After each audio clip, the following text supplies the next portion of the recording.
so excited that you're here. I can't believe it. Like, okay, you just have to know, like, this is a huge accomplishment for me to do this for 5 weeks in a row. I am pretty consistently inconsistent. So I am kind of celebrating today because I got video 5 on the way. So super excited. Today is lesson 5 in the Art of Bible Journaling workshop. Last week we looked at context. And so we looked at our verse, Psalm 118 verse 5, in the context of scripture, what was before it in Psalm 118 and what came after. But we are going to use a tool that I've learned through Precept Studies by Kay Arthur. And one of the things that she teaches is to look for a common phrase. So we are going to go back to the work that we did last week, and we are going to look through that section of scripture now and look for a common phrase. And then we are going to dabble in a little bit of watercolor. Watercolor is probably one of my favorite mediums, and I'm going to show you how you can use Crayola markers to do watercolor. And then I'm going to show you some of my favorite watercolors that I like to play with as well. And some of my favorite tools. So this is going to be a pretty easy Bible study portion, and probably a little bit more focused on the crafty part today. But I just want you to keep that in mind as you study scripture and as you're reading things. Make sure that as you read a verse, you look at the context and then look for common themes. Like, for example, in John chapter 1, in the beginning was the Word, and the Word was with God, and the Word was God. The Word was with God in the beginning. The common phrase would be the Word. So we would want to look at that, probably in the original text. Look at the verses that come, that's in the very beginning of John. So we would look at the context and the verses that come after that verse. And who is the Word? And of course, that's Jesus, in case, spoiler alert. But he was with God in the beginning, and he is the Word. And so I'm super excited that we just have the opportunity to I have the opportunity to share some of the things that I have learned, and that you are here and willing to listen. So thanks so much. Let's go ahead and get started. Okay, so for a quick review, this is what we completed last week on context. It was a little note card, and we added some items inside of it. And what I wanted to just show you is to take that hole punch, take a pair of scissors, and cut a notch out of that first hole on the front of the card. That will enable you to open it while it's still on the ring. And now I'm just going to review our verse and look at it. Again, we're looking today for repeated phrases. So something that you see quite frequently in the context of the verse. And I already wrote it there on the front of the note card. This is the supplies you're going to need for today. That little white piece of watercolor paper was included in your kit. You'll need some Crayola markers, and this is the watercolor paper in case you want to pick some up, and some type of brush. This is a water brush, and it has a reservoir in it where you can fill it with water, and then you squeeze it and it comes out the top. So it's very convenient, a great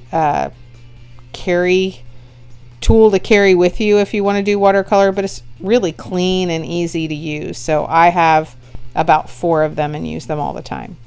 So now I'm just laying down some color with those Crayola markers, but you'll see that you have to be careful because those darker colors will muddy up the lighter colors, and you can see that with the purple. So I want to show you a trick. Go ahead and lay down the lightest color first, and then work your way up. Those 2 colors overlap fine, but I don't want that purple to overlap. I really kind of want to keep that from muddying up the other colors. And now I'm going to wet them each individually. So I wet the pink first, then went to the yellow, cleaned off my brush, and now I'm moving into the purple. And if you just keep that brush nice and wet and butt up against that yellow a little bit, you'll get some nice watercolor bleed, but it won't muddy up the other colors. And then this is a heat gun that you use for embossing and rubber stamping, and I'm just using that to dry it a little bit. This is your watercolor disc that came in your kit. So go ahead and pull that out. We've practiced a little bit, and now we're just going to lay down some color. So again, lightest color first, the yellow, then the pink, and you can use any color combination you want. These are regular Crayola markers. They aren't the washable ones, although I'm sure that those would be fine too. These are just the regular Crayola markers. And then again, using the water brush, or you could use a regular paintbrush and just wet that color. Probably want to make sure you're doing this while it's still fresh, while the ink is still fresh. So I wouldn't color it and then try to come back and watercolor it. So, and then just again, button up against the top of it there, letting that bleed a little bit in. And I didn't really like the way this looked. It looked way too straight. So I'm going in and adding some more water and trying to make that watercolor bleed a little bit into the other colors. And I kind of like the way that looks a little bit better.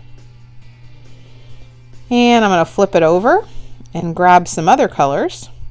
Just thought it would be fun to work with some different colors. So I like the green and the orange and the yellow. And this is actually, I was surprised this was a little bit more fluorescent, but it turned out nice. I kind of like the way it looked.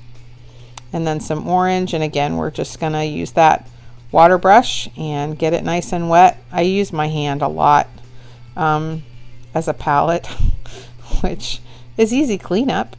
So you could use a napkin, paper towel. I think later on in the video I actually get a paper towel out and use that to clean things off a little bit. But again, just letting that bleed in. Sometimes I like to get the water, a lot of water on there. My favorite part about watercolor is just that, the way that it floats like that. So when the water makes the color just float around. So again, you can dry it, and then I was showing you just a regular brush. So either one of those, a regular brush, paintbrush, or the water reservoir brush. And then the next thing we're going to do is get a Sharpie out and just write down our repeating phrase, which I chose, His love endures forever. And I think that kind of sums up the whole context of that scripture. When I think about crying out to the Lord and how he answers me, that's just a feature of his love for me. And so that's what I chose to use, the repeating phrase that I chose to use. And I'm going to add it on both sides so that when it hangs on my hang tag, if it flips over, I can see it on both sides. So there you have it, all done. Let's go ahead and add it to our jump ring, and right behind our context card from last week. And we are good to go. Looks so cute. Now I just want to show you some of my favorite, other favorite watercolors. This is from Michaels. It's called Artist Loft, and it runs $5. All those colors, all those watercolors for $5. Pretty good deal. Always $5. I've never seen it any more than that. You can pick up the water brush at Michaels for $3 or $4 with your coupon. You can get a pretty good deal with your 40% off or more. So I do like the Artist Loft. They work great in my Bible too when I'm doing Bible journaling, but they do kind of dry a little bit chalky. So that's the only thing. But I honestly can't tell a difference between the Crayola marker and those Artist Loft. They work great, and they're very inexpensive. These are Tombow markers. These are a little bit more expensive. They're around $3 a piece. They're a dual tip. They have a brush on one side and a fine point on the other. And they have a lot of pigment in them. They respond really well to water. And I do like them because you get a little bit more control with the Tombow markers. There's that paper towel. And I think I must have run out of room on my hand. But anyhow, so that works really well. All of these watercolors too, though, they do behave a lot better when you use watercolor paper. So you can pick up watercolor paper at the craft store again, maybe a pad of 30 sheets for about $10. These are called Inktense pencils, and they have heavy pigment in them as well, so great color. What I love about these is they're a little bit more permanent.